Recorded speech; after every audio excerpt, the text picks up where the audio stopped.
All right, let's take a look at chapters 6 through 7 in Seminar 16. The central theme here clearly seems to be Pascal's wager. Pascal's wager is really quite simple. It wagers that it's rational to believe in God, even if there's no evidence of God's existence. Why? Because the potential benefit of belief, namely eternal reward, far outweighs the potential cost of disbelief, burning in hell, eternal punishment, and the like. Now, apparently, and Lacan wants to emphasize this is only apparently, this wager is premised on a basic question, and it's the same question that Lacan asks and answers in Seminar 14 on the existence of the big other. Here, though, it would seem the question is, does God exist? If you answer yes, you have a vision of the divine that comports to a big other that exists as whole, complete, totalizing, and so forth. If you answer no, congratulations, you have a vision of the big other as barred, lacking, split, desirous, and so forth. Now, Lacan's not going to go down this path. He wants to tell us there's something even more important to talk about here. In fact, that the question about the existence of God, like that of the big other here, is a red herring. More important to him is the status of the I presupposed by the question and regardless of how you answer it. What is I?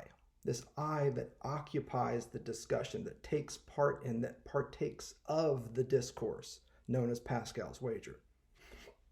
Now in chapter 5, we see how Lacan arrives at this I.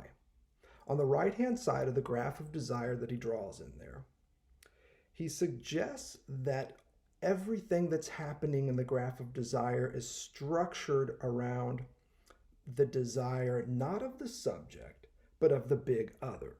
You can see this on page 10 of chapter 5. But of course, this distinction doesn't hold. Because, why?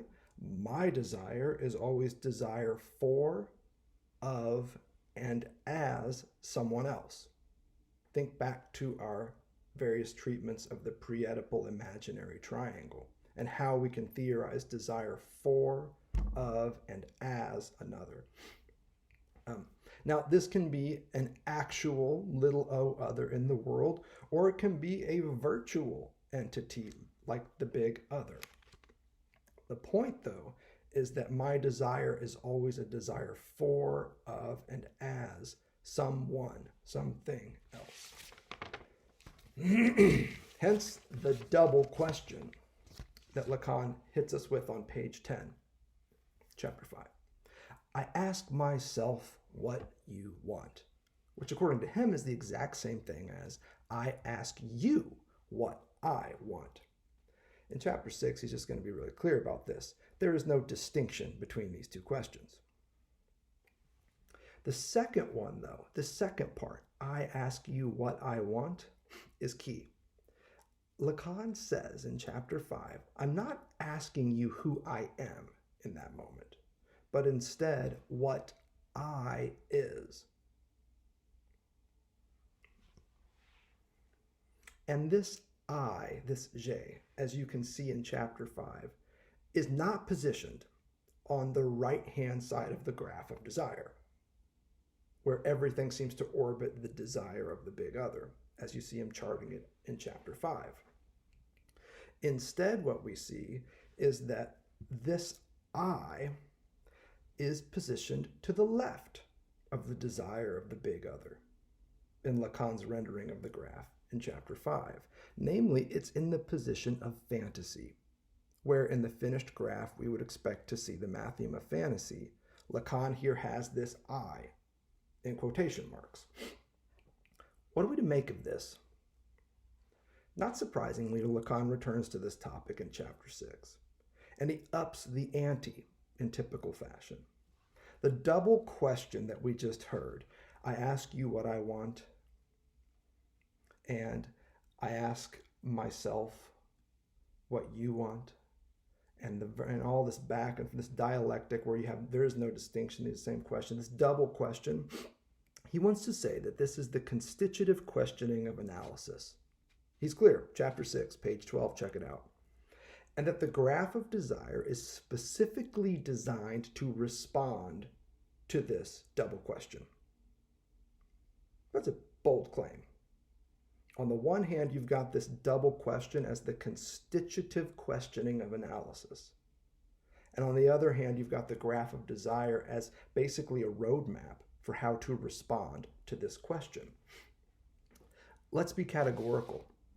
The discourse of psychoanalysis is nothing less, and all too often I would add, nothing more than this call and response circuit. That's what Lacan is here suggesting. The call of this double question is met with the response of the graph of desire, and this is the discourse of psychoanalysis. Now, this may be why Lacan also says that there's something more at stake in the graph of desire. And we're here toward the end of chapter 6. He's not just going to let this sit. He wants to say there's something more that we're working on here. The fun begins on page 11, and he begins by stating that the I in question is not the subject on which so much psychoanalytic theory and technique centers. So the I is not the split subject. Page 11, chapter 6. So here we have it. The I is somehow connected to fantasy, to the matheme of fantasy, which you know is a split subject living their life in relation to this little a.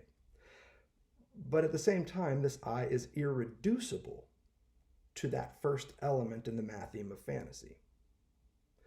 So what exactly is the connection between fantasy and the I that Lacan says is the major topic in Pascal's wager and also the central topic that he's trying to get after here? Check out pages 12 through 14 of chapter 6.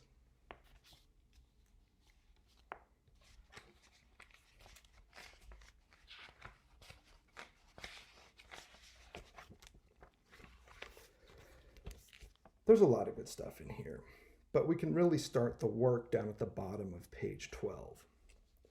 If there is something that is more important to map out from this graph, the graph of desire, than this discourse that accompanies it, namely the discourse of analytic experience, it is the structural vectors as they are presented here at the level where the you, as dominating the I, as the you-ing, as I said, at the level of the desire of the other, the vectors that converge.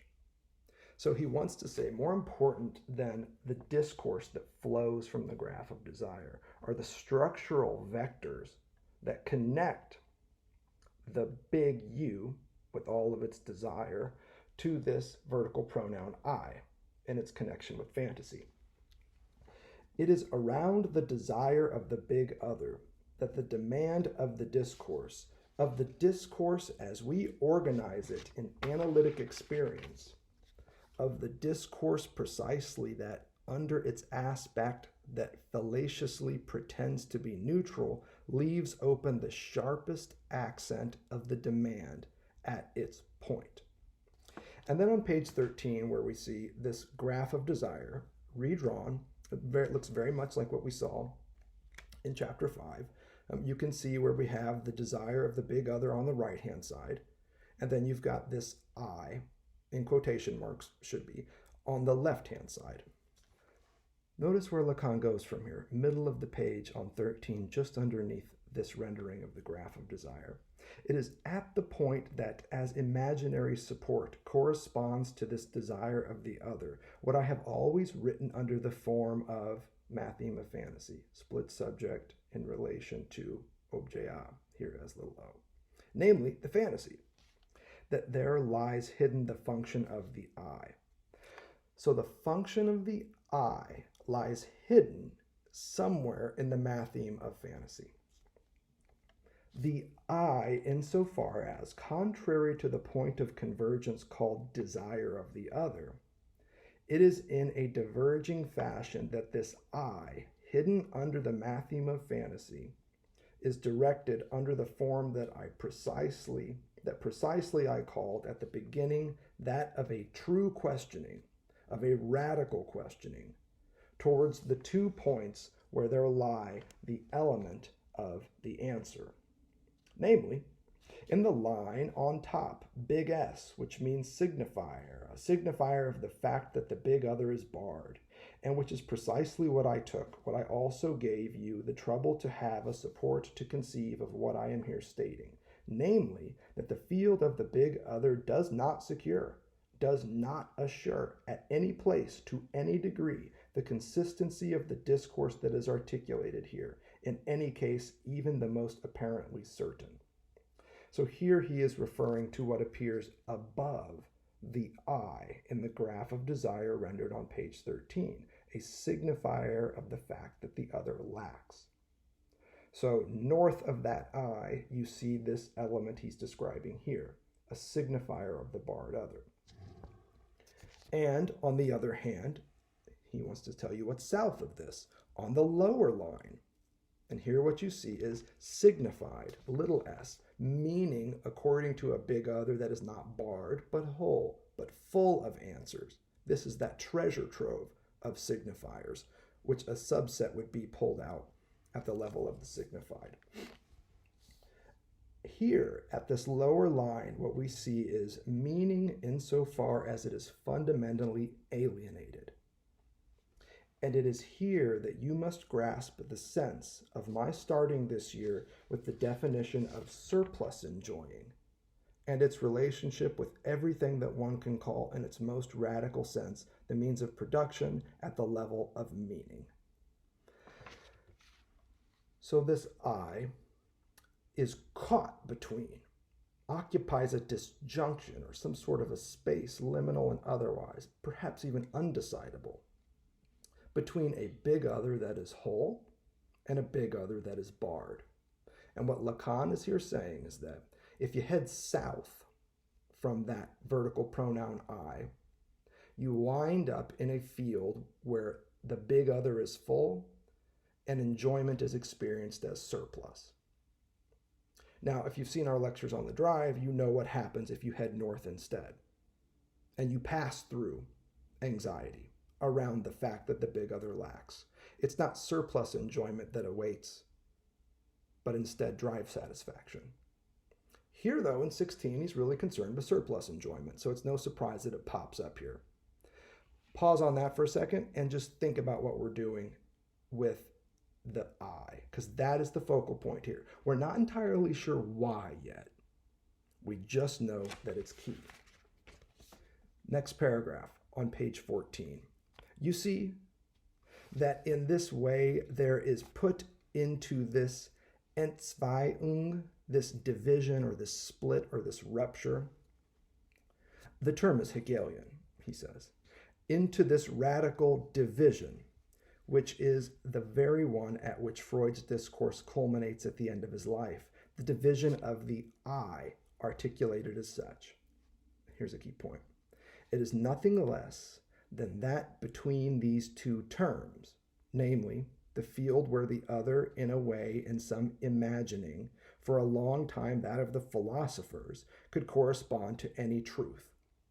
Here he's thinking of the big other as whole, as omniscient, as omnipotent, as this totalizing entity that we saw at the very beginning of Seminar 16, corresponding very well with the discourse of philosophy and its attempt to gain a perspective on the world in which the whole world could be cognitivized in some sense.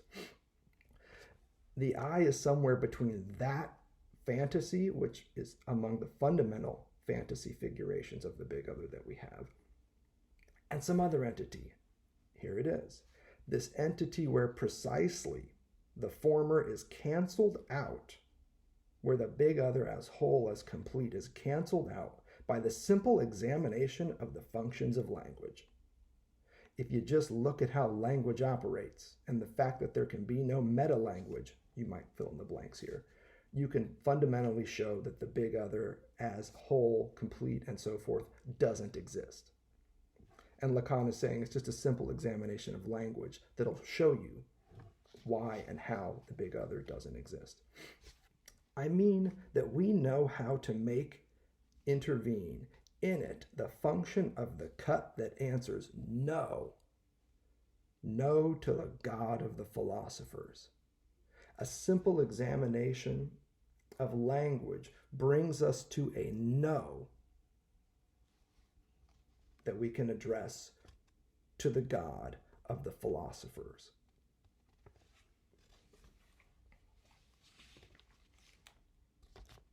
Now, let's not get wrapped up again in the question of whether the big other exists.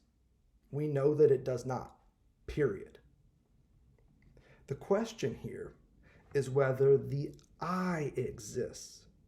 This I that would be something in between the fundamental fantasy that the big other exists and the fundamental fact that it does not. The question here is not whether the big other exists, but whether the I exists.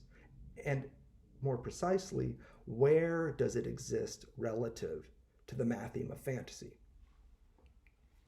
Namely, this I as which the subject enters into this discussion, this discourse about the status of the big other. So that's another way to figure this. The I in question is the I as which the subject, any subject, each and every subject, can enter into a discussion of this sort, a discourse about the existence of the big other, a wager about the existence of God. The question is, where and how does the subject enter into that discourse? We get another clue about this on page 15, and some pretty definitive statements from Lacan. It's at the bottom, really just as he's ending this seminar 6. Nothing else is at stake except precisely the I. People spend their time asking whether God exists, as if it were even a question. God is. There is absolutely no kind of doubt about that. That absolutely does not prove that he exists. The question does not arise, but it is necessary to know if I exists. So it's easy to see here why Lacan is so hot on Pascal. Because what else is God but a figure of the big other? And what else is Pascal's wager about than the status of the I in this decision game? And that's really what Pascal's wager is. It's a decision game. And the question Lacan has is, what's the status of the I in that decision game? Even in spite of what Pascal may have been up to with this wager, Lacan wants to make something else of it. Which brings us to chapter 7, and not coincidentally, right to the end of chapter 7, pages 14 to 15. Let's take a look. Again, we're back with Pascal. We're back working on this wager. Chapter 7, page 14, seminar 16. You know where we're headed. Right in the middle of the page, after the word namely. Namely, at the moment that you authorize yourself to be I in this discourse. That's what's up. The veritable ambiguity, the dichotomy, is not between God exists or does not exist, whether Pascal likes it or not. The problem becomes of a completely different nature from the moment that he affirmed we do not know, not whether God exists, but neither whether God is, nor what he is. And therefore, the business about God will be, our contemporaries have perfectly sensed it and have articulated it a matter of fact, which, if you refer to the definition I gave last fact, a matter of discourse. The business about God will be a matter of discourse. The only fact is one that is stated. And that is why we are entirely given over to the tradition of the book. What is at stake in Pascal's wager is the following. Does I exist? Or whether I does not exist, as I already told you at the end of my previous discourse. Reading on. I've spent a time that was as it happens, and perhaps I am a little bit too used to doing this, Lacan says. Too much time introducing the core of what is involved. But I think that these premises were indispensable. So there's oftentimes a lot of talk about Lacan's style and how he approaches topics, themes, not just how he talks, but his attack when it comes to concepts. And here you hear him in a rare moment reflecting on that. Perhaps I spend a little too much time going at the core of what is involved and then coming to his own defense. And yet I think the work we do on these premises are indispensable. This leads me then, in a not particularly timely way, to our cut today. And now we get to the good stuff. You should know simply that contrary to what is involved, you should know simply that contrary to what is believed, the wager is not on the promise, but on the existence of the I, something that can be deduced beyond Pascal's wager. Namely, if we put in its place the function of the cause as it is placed at the level of the subject, namely, the O object is how we have it here, but this is object little a. Hold that thought. It is not the first time for me to write it thus, a cause. It is precisely insofar as the whole wager has this essence of reducing this thing that is all the same, not something that we can, like that, hold in the hollow of our hands, namely our life, of which, after all, we may have a completely different apprehension, a completely different perspective, namely, that it comprehends us, and without limit, and that we are here a place of passage.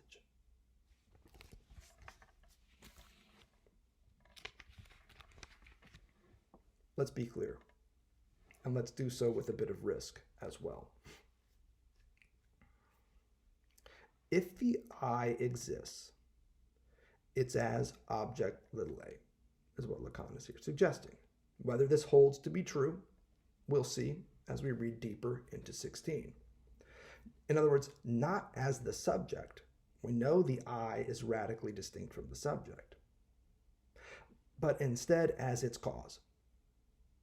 So if the function of the I is hidden in the matheme of fantasy and irreducible to the first element in that matheme, namely the split subject, it's no coincidence that we can see it here being linked up with that little a, the third element in the matheme, right? The lozenge is its own element too. Let's not forget the relationship for Lacan is also an element, which is why 1 + 1 always equals 3.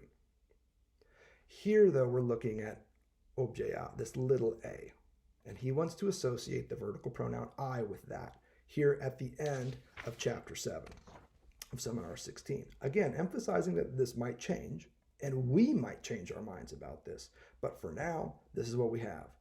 If the I exists, it's as little a, not the subject, but its cause. And the question here, Lacan suggests, at the end of 15, is about life. The question here is what kind of a life you want to live in relation to the cause of your desire, and how you want to access enjoyment along the way. Make no mistake, access to enjoyment is dictated, commanded is the word that Lacan uses here, by the topology of the subject. Access to enjoyment is dictated or controlled or commanded by the topology of the subject. It's the same topology that you've seen refigured twice so far in this lecture series, each corresponding with the development of a new diagram.